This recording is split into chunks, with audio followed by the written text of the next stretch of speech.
soo dhawow daawade. Mowduuca aan maanta barnaamijkeeni kaga hadli doono waa in aad awood u leedahay wax kasta. Haa waad awoodaa wax kasta.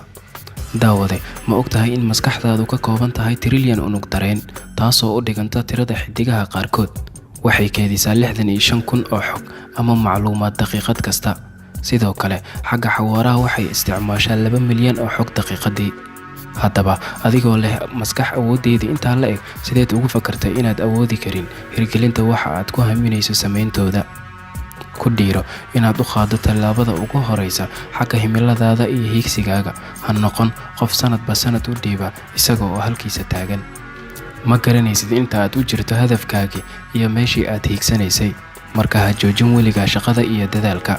Ogowna, markasta oo waqtiga kugu dheeraado waa markasta oo aad u sii dhawaanaysid hadafkaaga.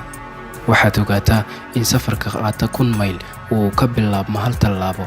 Marka waa inaad dareyntaa marba marka ka dambeysa inaad u sii dhawaanayso meesha aad u socotay. Wax walba waxay ka bilaabmaan meel. Tusaale ahaan, tiradu waxay ka bilaabantaa 1. Dhismaha gurigana wuxuu ka bilaabmaa aasaaska. Adigana isqiimee, kana bilow hor u socodkaaga halka aad hadda taagan tahay, una qaad tallaabada u horeysa xagga aad hiigsanayso ee aad ku haminayso inaad gaarto. Waadna awoodaa. Haa waad awoodaa. Ha quusan oo ha yaraysan tallaabooyinka yaryar. Waqtiyada qaar waxaad gaaraysaa guul, marmarka qaarna waxaad baranaysaa casharo. Nolosha iyo maalmahana ka baro casharada ay ku siinayaan. Waa hubaal inay duruustaasi si weyn ku anfacayaan.